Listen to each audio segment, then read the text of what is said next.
Well, we begin with breaking news out of the UK overnight, where Prince Harry has settled his long-running legal battle against Rupert Murdoch's news group newspapers.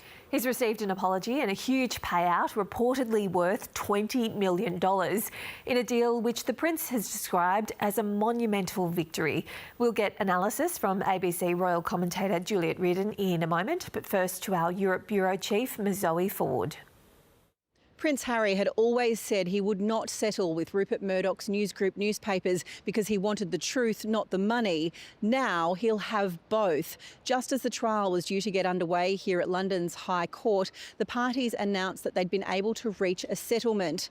Then Prince Harry got what he'd been seeking, an apology as well as admissions about what went on. News group newspapers said it offered a full and unequivocal apology for the serious intrusion into Prince Harry's private life, including incidents of unlawful activities carried out by private investigators working for the Sun newspaper. There was also an apology for phone hacking, surveillance and the misuse of private information by journalists and private investigators who worked for the now defunct News of the World newspaper.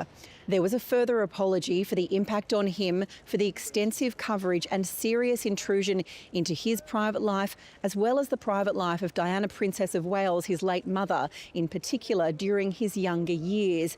They acknowledged the distress caused to the Duke, the damage inflicted on his relationships, and agreed to pay him substantial damages.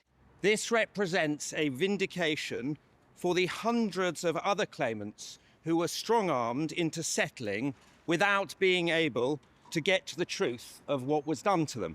I once said that the big beasts of the tabloid jungle have no predators. I was wrong. They have Prince Harry. News group newspapers has issued a statement saying that today's settlement draws a line under the past. Prince Harry and Lord Watson don't see it that way. They're calling for police and the Parliament to investigate not only the unlawful activity admitted during that apology, but also what they describe as perjuries and cover-ups along the way. Zoe Ford reporting there from London. Well, let's head to Sydney now for an update on the collapse of a building in Burwood in the city's inner west.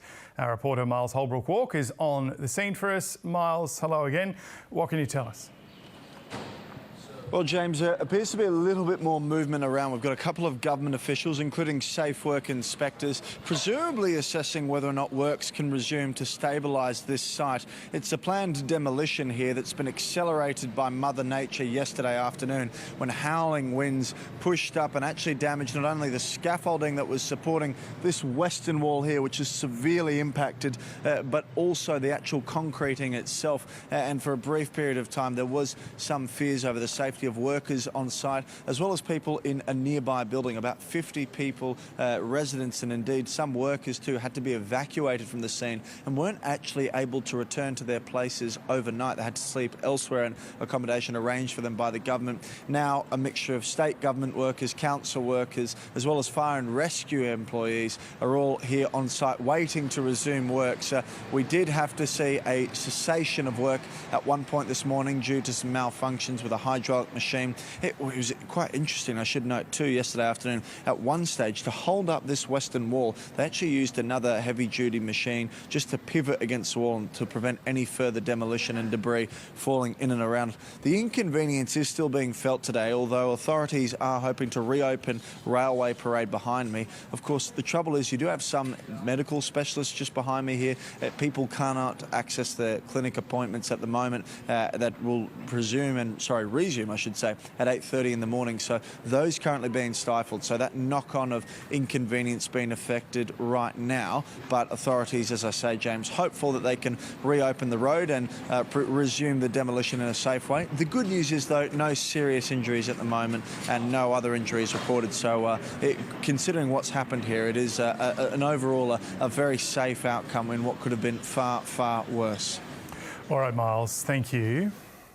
More news now. New South Wales Police say they're confident a second arrest will be made in relation to an anti-Semitic attack on a synagogue in Sydney's inner west.